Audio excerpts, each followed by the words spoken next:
महाराष्ट्र में इन दिनों हलचल मची हुई है। शिवसेना का दावा है कि ये हलचल बीजेपी की साजिश का नतीजा है। वहीं बीजेपी का कहना है कि हमारा इस पूरे मामले में कोई भी लेना देना नहीं है, लेकिन शिवसेना बीजेपी पर जमकर निशाना साध रही है।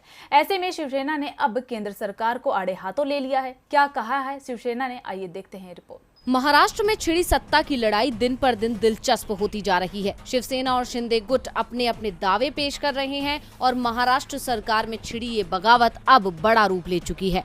वहीं दूसरी तरफ ये मामला सुप्रीम कोर्ट भी पहुंच गया है। इसके अलावा शिवसेना का दावा है कि इस पूरी पटकथा को लिखने वाली कोई और नहीं बल्कि भारतीय जनता पार्टी है। हालांकि बीजेपी इससे बचती आई है और खुद को इस पूरे मामले से अलग बताती आई है, लेकिन बीजेपी आलाकमानों की शिंदे गुट के विधायकों से लगातार हो रही मुलाकात कई सवाल खड़े करती हैं।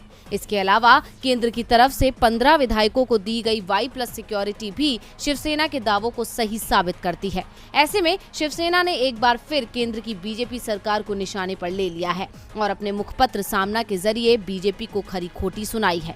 सामना में शिवसेना ने बीजेपी पर हॉर्स ट्रेडिंग का आरोप लगाया है। सामना में शिवसेना ने कहा है कि बड़ोदरा में बीजेपी नेता देवेंद्र फडणवीस और बागी नेता एकनाथ शिंदे की एक गुप्त मीटिंग हुई, जिसमें गृह मंत्री अमित शाह भी शामिल थे। इस मीटिंग के तुरंत बाद ही बागी विधायकों को केंद्र सरकार ने Y+ की सुरक्षा प्रदान कर दी। सामना में लिखा गया कि केंद्र को लगता है कि ये विधायक मतलब मानो लोकतंत्र और आजादी के रखवाले हैं, इसलिए उनके बालों को भी नुकसान नहीं पहुंचने देंगे। असम में ये लोग 50-50 करोड़ रुपए में बेचे गए बैल अथवा बिग बुल हैं। इतना ही नहीं, सामना के जरिए शिवसेना का गुस्सा फूट पड़ा है। महाराष्ट्र में चल रहे इस नाटक में केंद्र की डफली तंबूरे वाले कूद पड़े हैं और राज्य के नचनिए विधायक उनकी ताल पर नाच रहे हैं। ये तमाम नचनिए लोग वहां गुवाहाटी के एक 5 सितारा होटल में अपने महाराष्ट्र द्रोह का प्रदर्शन पूरे देश और दुनिया को करा रहे हैं। केंद्र और महाराष्ट्र की बीजेपी ने ही इन नचनियों को उकसाया है। उनकी नौटंकी का मंच उन्होंने ही बनाया व सजाया है और कथा पटकथा भी बीजेपी ने ही लिखी है।